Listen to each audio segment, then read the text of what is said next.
Welcome to King Said So, Africa's one land, one language, one currency, one army on King Said So. Africans can unite. Your Pan-Africanist podcast. Enjoy. You will be here with us. Thank you. And then we'll take questions afterwards. Thank you, Comrade Nkenke and the members of the media for responding to the briefing of the African National Congress on the election campaign and political issues in our environment. And we know that what is key for you in the political environment is the disciplinary case, which we'll clarify. This briefing takes place 23 days before millions of South Africans will exercise their hard-won right to continue authoring their collective destiny by voting and entrusting their democratically elected representatives to continue working for and with them to do more, together to build a united, non-racial, non-sexist, democratic, and prosperous South Africa in which all enjoy a better life. This briefing also takes place a day after we celebrated what would have been the pre-centenary birthday of Comrade Ruth First, journalist, academic, political activist, who was born on the 4th of May 2020, who was born on May. Her life was brutally cut short by a parcel bomb sent to her office at the Eduardo Mandlani University in Maputo by the murderous apartheid security apparatus. The life and struggle of Comrade Ruth First bears bitter testimony to the fact that our freedom was not free, but attained through commitment and the supreme sacrifice by brave women and men. It also underscores the non-racial and non-sexist character of the struggle against apartheid colonialism. Over the past 30 years, the people of South Africa, led by the ANC, have been at the forefront of a movement to construct a new South Africa. Our country has come a long way.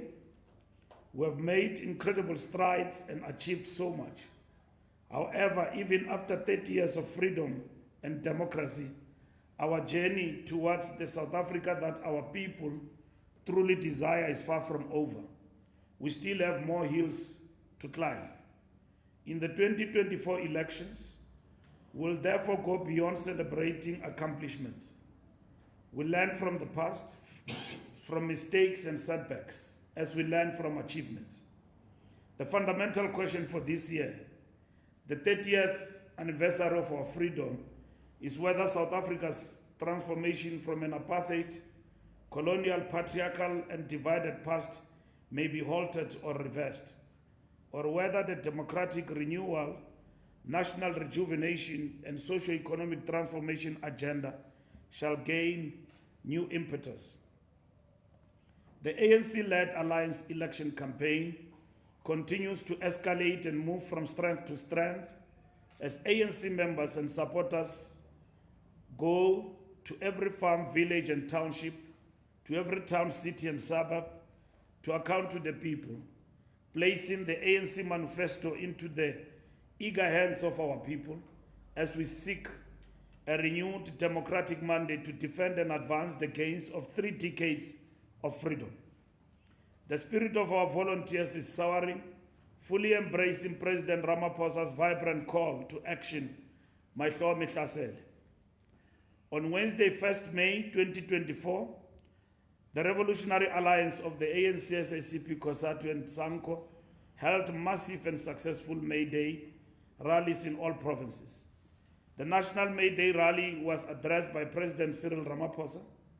These rallies showed the determination of workers to defend and advance the gains made by the working class over the past 30 years against the threats posed by reactionary and anti-transformation forces.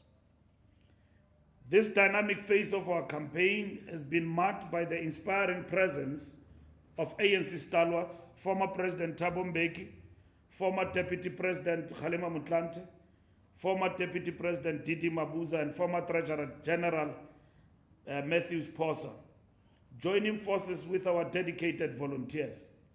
Together, they are engaging in open dialogues with South Africans, acknowledging past challenges, but more significantly, celebrating our collective triumphs over the last 3 decades. As the momentum builds, more stalwarts are joining the campaign trail in the days to come. Details of such will be communicated as programs are finalized.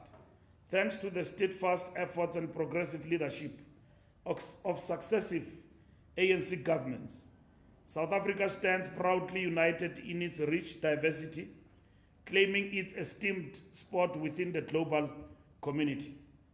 The ANC's vision for South Africa is the vibrant bond that unites us, igniting the full potential of every South African to boldly shape their future. It's a vision that not only binds us together, but also propels us forward towards a destiny of our own making. In the coming week, 6 to 12 May, a massive collective of leaders of the Revolutionary Alliance, the full National Executive Committee of the ANC, the Central Committee of the Communist Party, the Central Committee of COSATU, the NEC of SANCO, as well as the NECs of the Women's League, Veterans League, Youth League, Young Communist League, will start a week of intensive campaigning in KwaZulu-Natal. This intensive election campaign trail is both unprecedented and an innovation. This afternoon, President Cyril Ramaphosa will address this leadership collective as it prepares to engage citizens across the length and breadth of KwaZulu-Natal, joining thousands and thousands of ANC volunteers on the ground in the province of KwaZulu-Natal. The following week, 13th to 19th May, the intensive campaign trail moves to Gauteng province and beyond. The ANC is taking groundbreaking steps on digital platforms. This week, we launched ANC Connect, our exclusive podcast channel on YouTube that brings the pulse of the Liberation Legacy right to your screen. This was launched with the first interview with the President of the African National Congress. Dive deep into the heart of our manifesto, where we lay out a clear, actionable plan for an overwhelming victory and a brighter tomorrow. That's not all. Tomorrow we launch a revolutionary My ANC app, your one-stop digital hub for interactive dialogue and comprehensive campaign insights. This is more than just an app, it's a movement in the palm of your hand, connecting you to the change you want to see. Announcements will be made on all our social and digital media platforms, so be sure to follow, like, and engage with us. As we stand on the brink of a defining moment, the Siyanqoba rally beckons us to the iconic FNB Stadium on the 25th of May 2024. Alongside, we will launch, as we started in the Free State, in Putarichaba, where the President addressed the Siyanqoba rally in Kwakwa, Malutia Pofum. That will be followed by other provinces throughout the country. This is more than a gathering. It's a clarion call by President Ramaphosa and the ANC for unity and collective action. This massive gathering will be preceded by provincial Siyanqoba rallies in all provinces on the 17 to 18 May 2024 as build-up activities for the national rally. We stand united, resolute in our vision for progress. And it's time for every South African to heed this call. Together, let's forge a path of shared success and endeavor. We call upon all South Africans to join us as we rally our spirits and efforts to do more together.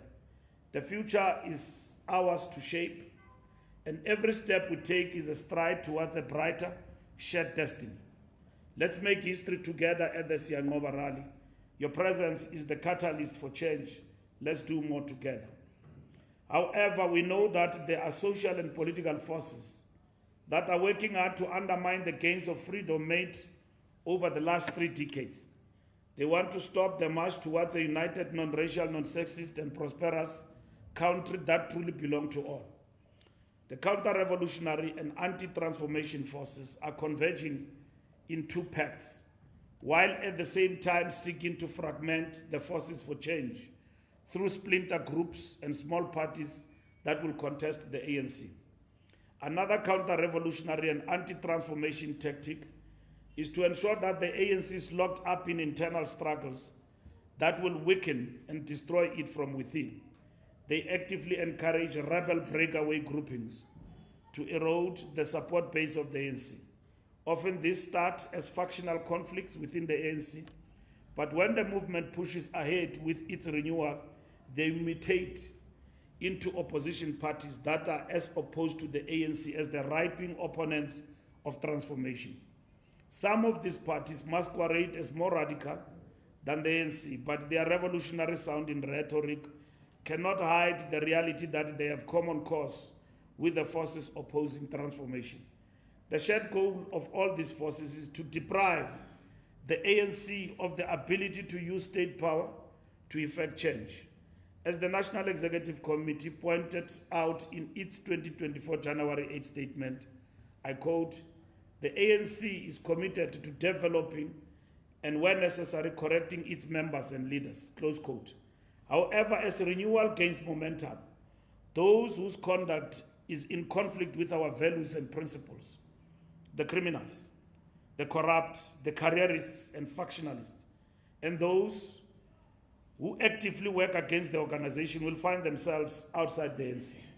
Some of these elements, including former leaders of the ANC, have through their pronouncements and actions clearly and unambiguously placed themselves outside the ANC through violation of its constitution, the solemn contract between the organization and its members, by, I quote, "standing in an election for local and provincial or national government, or acting as the election agent or canvasser of a person standing in such election for any political party in opposition to a candidate duly endorsed by NEC or PC," close quote. These members have, in the eyes of ANC members and society, effectively, quote unquote, constructively resigned or expelled themselves from the ANC. Notwithstanding this reality, the ANC is committed to the rule of law and following the processes set out in the ANC constitution, including disciplinary processes. However, the leadership of the ANC is also committed and duty-bound to act responsibly in safeguarding the life and property of its members and the people of South Africa and the integrity and stability of the electoral process. The Constitution of the ANC enjoins the NEC and the Secretary General's office to respect the integrity and independence of the National Disciplinary Committee and to take all steps necessary to support its work, including ensuring the safety of its members. In pursuance of this duty and based on an assessment of the security situation prevailing at Luthuli House, the Secretary General's office was advised that activities that have the potential to attract large gatherings that might result in violent or disruptive behavior are not advisable, especially close to election day. This is exacerbated by the activities of certain political parties in organizing demonstration and sit-ins at Luthuli House, disguised as neutral people, but within those marches and the sittings that have happened here, we have identified political parties which have organized such destructive activities along our building at Luthuli House. And we have taken steps legally to correct that particular situation. And we will further take steps even to the Electoral Commission to expose these activities of some of these political parties. It was in this context that the NDC was requested to be mindful of these concerns and consider holding in abeyance any disciplinary proceedings that require in-person meetings at Luthuli House until the 2024 elections. The ANC-led alliance and the broad progressive movement remains the only reliable force that is capable and that has a tradition of uniting and working with various social forces to advance the national democratic agenda. Unique among political formation in South Africa, the ANC has been able to work with workers, women, youth, progressive professionals, intellectuals, business people, middle strata, faith-based organizations, cultural activists, traditional leaders, and various community-based and non-governmental organizations to achieve social and economic change. The onslaught against transformation should make us more determined this year to succeed in building a better life for all and to be more deliberate and resolute about the renewal of the ANC, the broad democratic forces, and our society. At the same time, there are forces that seek to use this election to undo the progress of democracy. It is crucial that together we defend our hard-won freedom. In conclusion, the ANC remains committed to obtaining an overwhelming mandate from the people of South Africa to implement its 2024 election manifesto. We'll focus on 6 priorities that are critical to speeding up transformation and improving the lives of the people.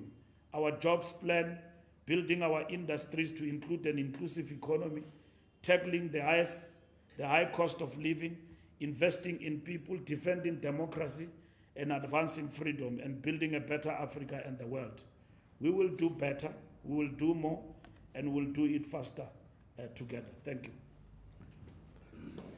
Thank you so much, SG. I'm going to take questions. The comprehensive statement on our update of our election campaign, and would like to take questions. Please just say who you are and your newsroom and ask a very brief question. I'll start on my left, and then we'll move like that.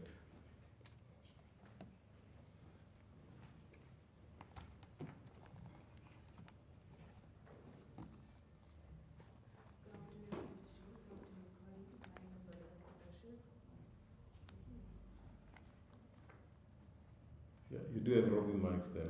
Yeah. Okay.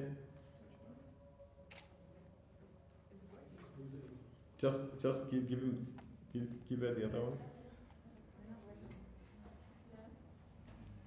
Yeah. Yeah. Is it fine? Yeah. Thank you, sir. Okay.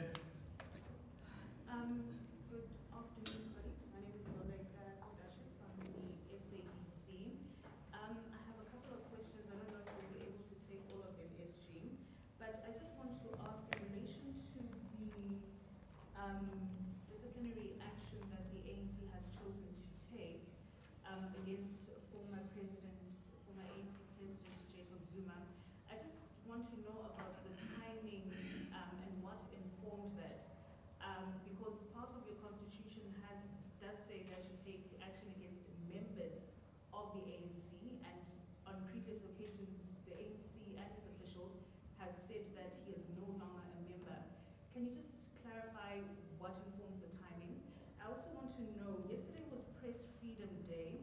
I want to know the take of the governing party's or its stance in relation to allegations that the state security has been unleashed, allegedly, on the SABC's head of news. And there were also reports about the ANC president lamenting newsrooms over the coverage of ANC rallies and the ANC's election campaign, if that does not amount to interference as well. And the ANC had also indicated that it will take the trademark case on appeal. Can we know how far that process is? Thank you. Thanks. Next. Thank you. It's Kani Makanga from SABC News. A question for the SG, Mr. Mbalula. You said that there was a security assessment that was done that informed the letter advising the NDC regarding temporarily suspending those activities that were supposed to take place on Tuesday. Now we know that usually where there are these events involving the former ANC presidents, that there are rallies held outside by the MK party. We saw it at the electoral court of Bloemfontein with both parties holding rallies outside the court, as well as the KZN High Court of Durban where we did the same, and both rallies were held safely and both parties emerged from those, court sittings without any violence taking place. So I guess the question is, what informed the security concerns with this upcoming hearing that was supposed to take place here at Mutuli House? And secondly, the letter in which you advised the NDC as the Secretary General, did that not undermine the NDC and its independence in performing its work despite the election campaign that's taking place? And then just to add to my colleague Zebega's question, the context upon which that is asked is that even though we know you did address this issue of the leaked audio recording in the last briefing that you held after the KZN High Court ruling, we know that the head of news had started that vetting process about 2 years ago, and didn't hear anything until a few weeks shy of the elections, then being asked to come in for a polygraph, then raising concerns about the timing of this request right before elections, and we know the history concerning that role of the head of news in the SABC. So that is the context upon which the question is asked as to what is the governing party saying about this, because although that role is a top-level executive role, it's still considered an editor-in-chief of the SABC. Thank you. All right. The last two questions this side. What is your name? Kenny Makana. Kenny. Yes. From? SABC. Okay. Tansibo from Eyewitness News. I will have a question regarding the intensive campaign in KwaZulu-Natal. Is that going to be done in all provinces, or is this just KZN? Because I think we know, obviously, there is the streets of the MK party. Is that what this intensive campaign in KwaZulu-Natal is inspired by? Thank you. Right. My name is Lunga. I'm from the Mail and Guardian.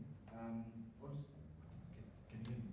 Yes. My question was also going to be based on that the MK party, obviously, in most cases, they are in KZN. Is there any worry that there might be clashes between the ANC and MK party there?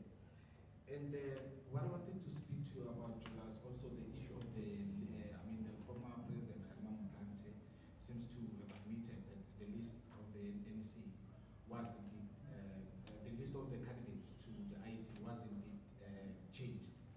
Do you have any knowledge of that? Because mostly what they say is when they gave it to you, to your office, the list seems to have changed from there. Can you maybe say who was removed or who was added in that?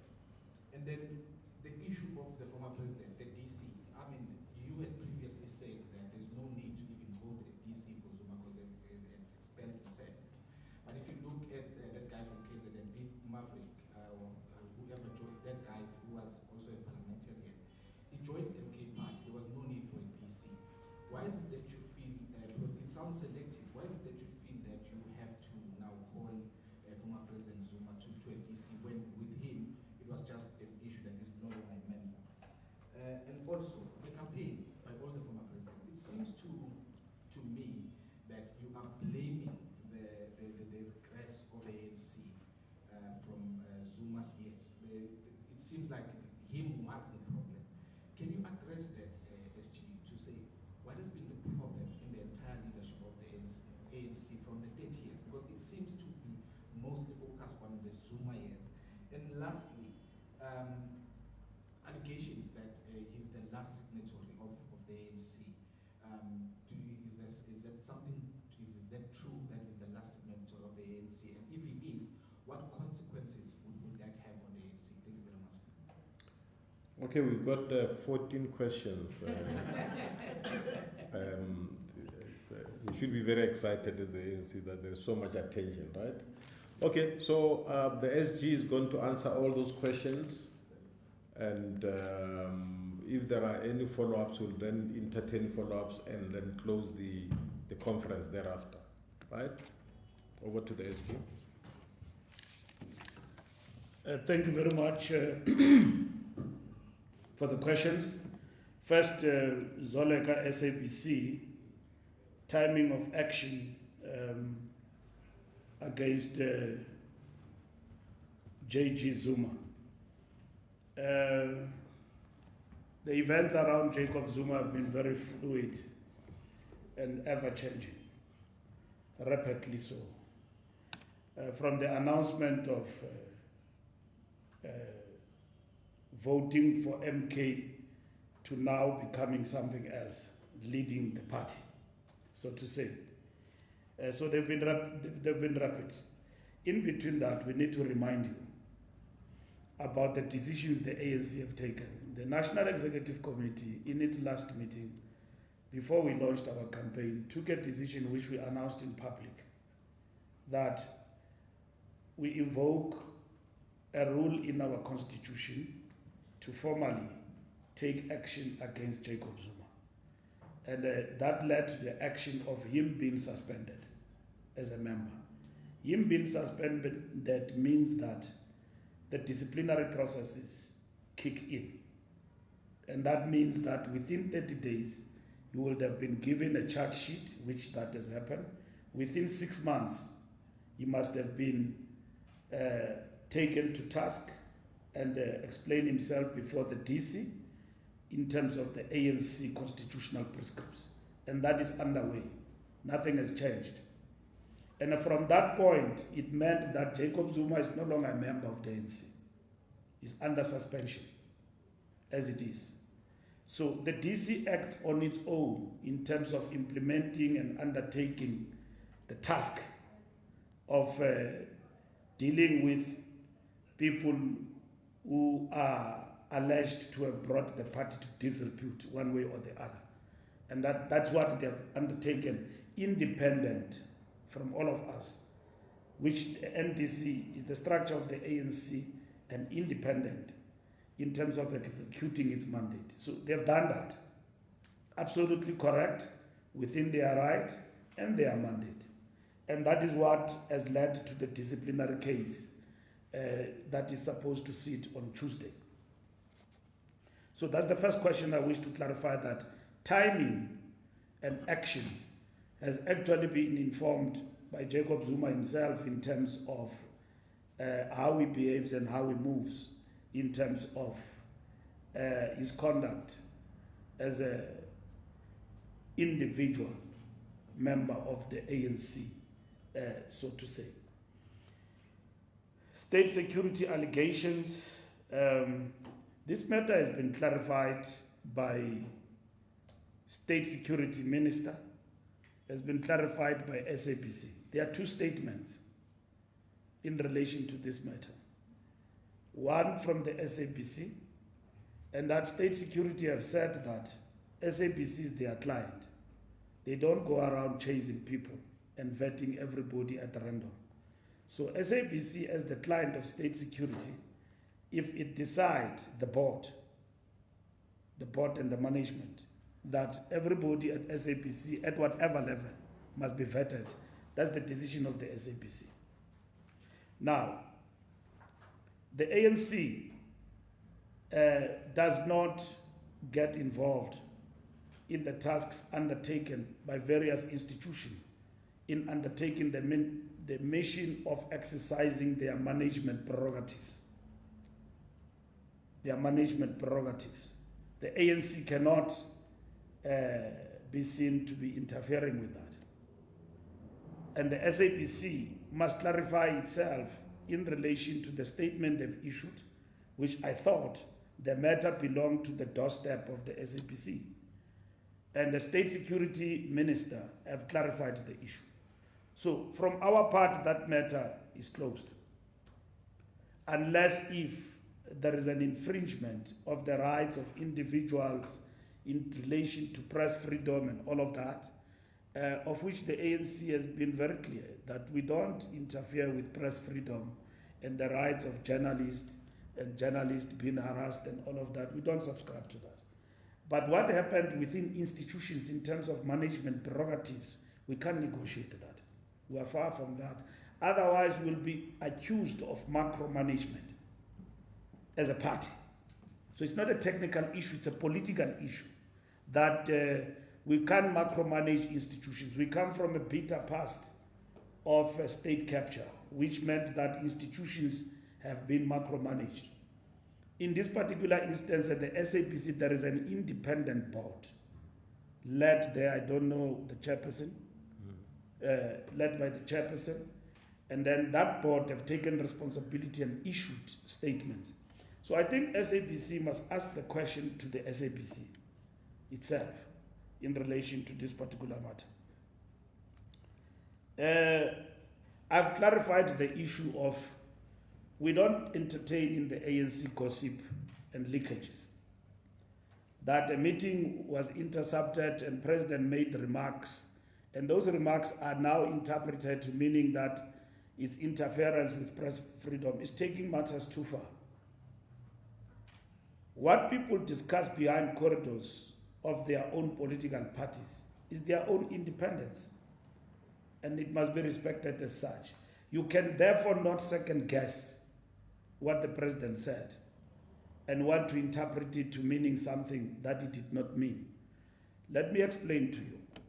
When we discuss, we look at the landscape and the political coverage in the country. Every political party, even small, they are concerned about how they get covered. So that's why political parties engage with media houses about how they get covered. And the ANC, as the largest political party in this country, I'm sure in your newsrooms you've got a difficulty how to cover us. We are not a one-man party. It's difficult to cover the ANC, and I'm sure you get complaints that you are favoring the ANC. But it's the nature of the political landscape in the country. The ANC is the largest political party. You can't help it. It's not a one-man show. Today, as I'm speaking here, leaders of the ANC are everywhere in the country, including former leaders. And other people are now crying foul. Why are former leaders helping the ANC? I mean, if Tony Leon tomorrow decides to campaign like he does for the DA, will I say, well, why? If he decides to defend the DA, will I say why? He's a leader of the DA. Our leaders have never crossed to another point except the one that you know, who has taken us on. And he's got a difficulty to explain that decision. He's contradicting himself every day about the decision he has taken to challenge the ANC as a former leader of the ANC. He's alone in that pedestal with members of the ANC, some of them who have left because they believe in him as a person. But ANC leaders at any given point in time will stand up on their own up until Nelson Mandela. Remember when Nelson Mandela went to Eastern Cape, and then you journalists said he was frail, and then he sat there, Mandela, when he spoke, and then he said, Inkosi yethu ngumsholozi, nguye osikhokhelayo ngoku, sonke we are behind Jacob Zuma. He came to Siyanoma rally to endorse the ANC. And then you said the ANC went to fetch Mandela when he was frail at home and all of that and so on. And so that was not the issue. So the question is that ANC leaders have always supported the ANC at any given point in time, and they cannot be judged by anyone about standing for the party and supporting the movement. The trademark case is on course in terms of being taken on appeal, and it will be placed on the court roll soon, as we have been granted permission by the Durban High Court to actually appeal if we want to, and we have decided to appeal, and I've announced that point to you. Kenny, with regard to security concerns, what informed that? I mean, security concerns come from the state side and even our own security. And it's not up to me to reveal that, but to act, because we've got all the information. So we have informed the NDC, you are independent, and therefore we ask this matter be put in abeyance, because we don't want something that happened in the past, like when the DA came here, and then there was violence. It was minimal, and this one can be big. So we have stopped that, because the ANC disciplinary processes are internal processes. So the NDC is independent, but is a structure of the ANC. And if you read the ANC constitution, you will see there what is the role of the Secretary General of the ANC. I've communicated that decision of the officials to the NDC that this matter must be put in abeyance. Of course, there are people who say, no, Zuma must be taken on and all of that. We understand that. So nobody says the DC must be put in abeyance, but the time of it must happen at a particular time. So the DC will continue, and it is absolutely within the framework of the ANC constitution. So nothing is in violation of the ANC constitution. Neither are we interfering with it. So that is the case, and the DC is fully supported by the National Executive Committee, as communicated by the Secretary General to the chairperson of the National Disciplinary Committee. So there is no conflict between us and the NDC.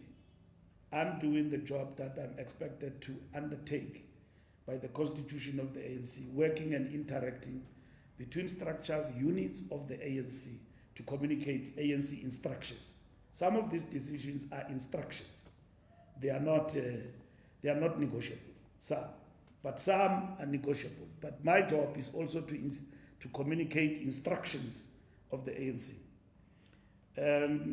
The NDC is very independent. There's no point about it.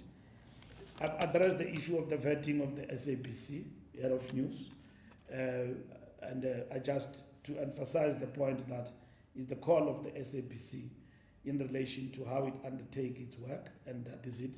I wish to reiterate that we don't question managed prerogatives of institutions. So SABC is independent now. It's run there by the board, and it must be answerable and accountable to itself, but also to Parliament and to the people of South Africa. So they have explained their decision. I've read their statement in relation to this matter. Tabiso, intensive campaign. Our campaign is not an intensive care unit, it's intensive. As you can see, I mean, ANC is all over. I mean, that is the ANC capacity in terms of the election campaign. We know and we have explained that the vote to us will not be, it's not a given. You've got to go convince, talk to people why they must vote for the ANC. And this is what our volunteers and our leadership have done. To us, this moment is very interactive, because asking people to vote for you is equally to get a feedback, is to get a fresh mandate. And we know now, as we go in this campaign, that our manifesto is very consistent, but it's a very practical manifesto in terms of the things that we want to do as a government in the next 5 years. So we campaign everywhere, not only where we are faced with a threat.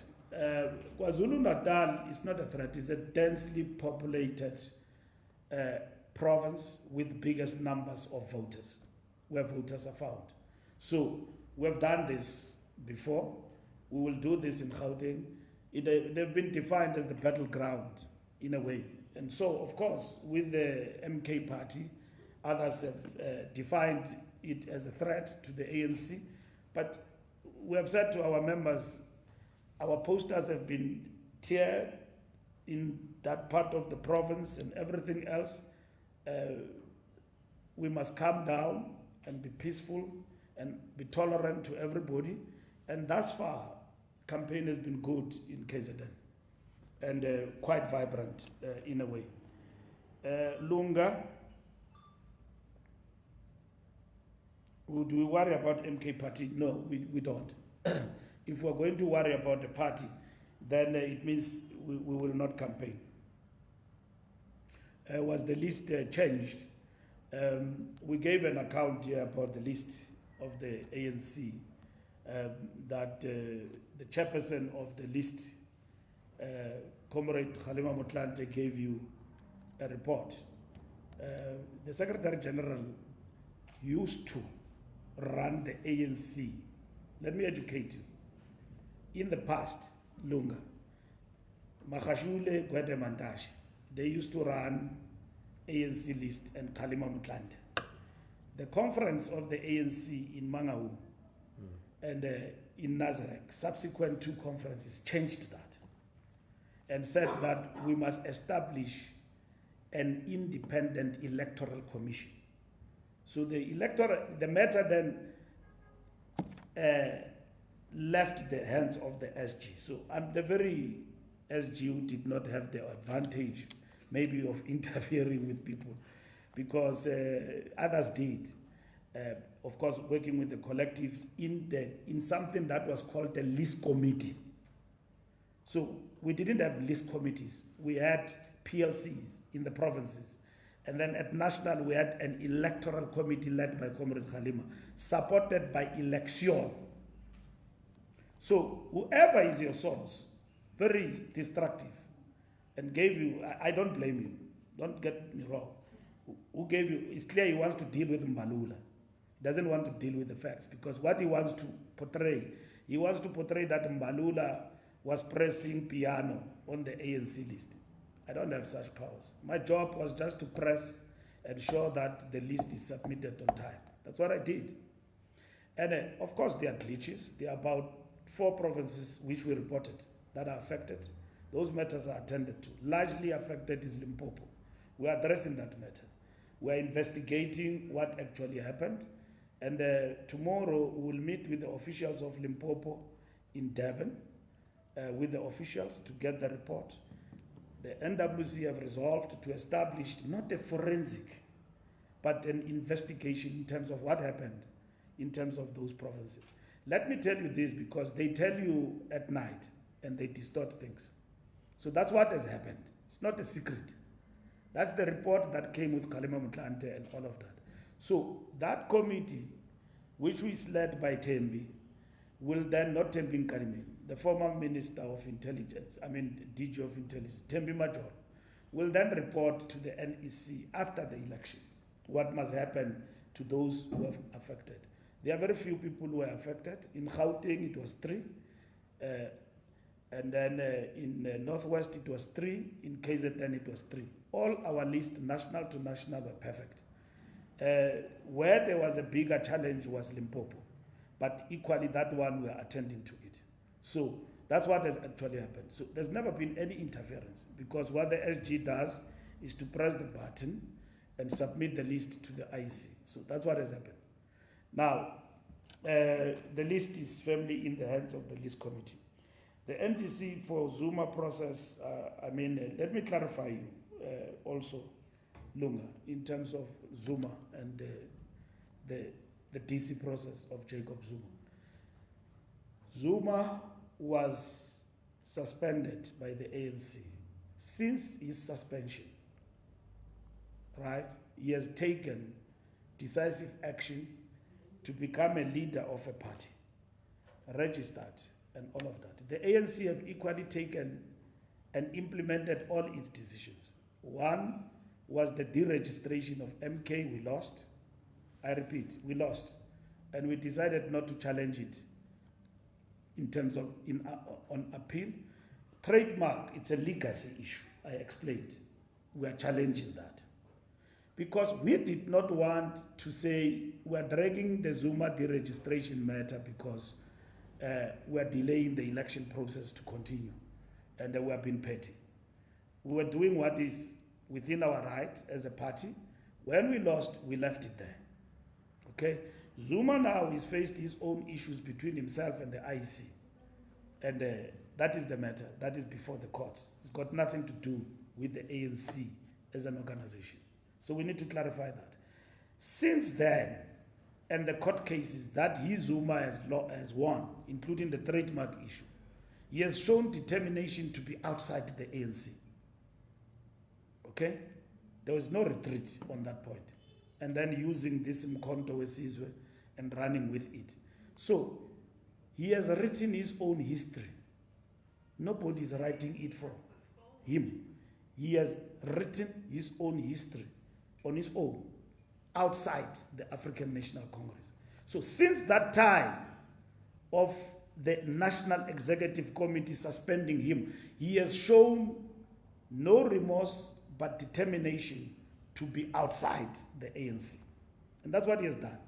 Now, what the ANC is doing is to implement what is within its constitution and its rules. And then Zuma has agreed to subject himself to that because he says he's a member. He has agreed. So that is good.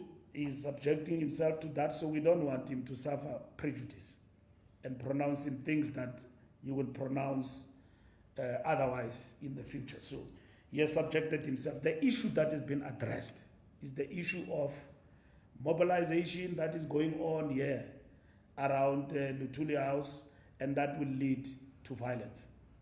Because at the end of the day, we will be accountable at that particular moment. But the processes of the NDC must and will proceed.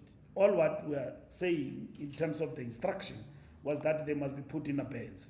We are 20 days tomorrow to elections on the 29th. So that's what is important, and we communicated to the NDC unambiguously. So 30th challenge, it's not correct. Each president served the ANC, there are challenges and failures and all of that, and then they also had achievements. But when we have witnessed the biggest setback in our struggle, no doubt, is in the past 20 years. And in the past 20 years, the ANC have admitted in the last election that we have veered off and we are on the process of renewal. So as a matter of principle, that issue is on our manifesto. And that is why people have returned us. And our commitment to renewal itself is what has renewed people's confidence and hope in the African National Congress. So there is no differentiation in terms of leaders. But the fact of the matter is that in the past 20 years, that's when we have seen major setbacks. And the image of the party battered, you know, in a way that you could not, compare it to anyone on issues of corruption, state capture, and all of those things. So those things came up, and we are addressing those issues. The last point is Zuma signatory to the ANC. What I know is that I'm the Secretary General, so I'm the second signatory of the ANC. I was elected in a conference. So if Zuma was elected in 1991, I don't know, the constitution of the ANC says he's a signatory for life. I've seen that circulated, so I don't want to respond to speculations. We will wait till people who are raising those issues on social media come to us with their madness. So we'll see it at that time. But I'm not going to respond to faceless social media distraction. The ANC is known as a party in South Africa. It has been contesting elections, successive elections. It has never been a property of an individual. And then leaders of the ANC get to change from time to time. So that is it. Now, if people believe in their madness, that they've got a case that they want to advance, including deregistering the ANC, we'll deal with it when it comes to us at that moment. Thank you very much. Thank you. Thank you so much. I think we've dealt with all questions. Just mopping up.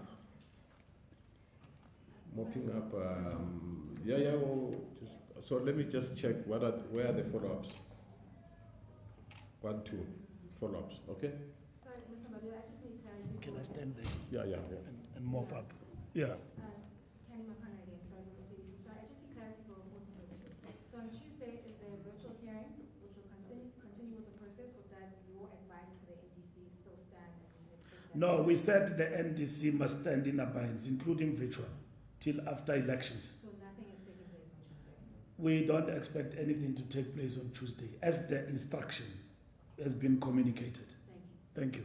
Thank you. SG, look, I hear that you are saying the NDC is independent. If it is that independent, SG, what happens in the case that they find him not guilty? Will you welcome him back to the ANC? We can't address a hypothesis. I mean, cases are determined on the basis of empirical, I mean, not even empirical, on the basis of evidence provided, fairness, and all of those things. So, hypothesis. What happens if he's not guilty? He's not guilty. If he's guilty, he's guilty, and that is it. So, how do we address it? Because you are leading me to prejudice. That Mbalula found Zuma guilty even before he appeared before the ANCTs. Don't do that. Just be a journalist. Don't be sensational. Thank you very much. Okay, ladies and gentlemen, this is the end of the press statement that we have given to you. We are on the ground. We are the only party on the ground. We don't see any other opposition parties on the ground. We are doing our work. We are not arrogant.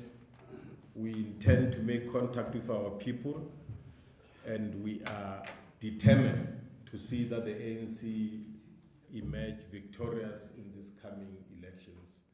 And no side issues will take us away from that main focus. And welcome to the ground.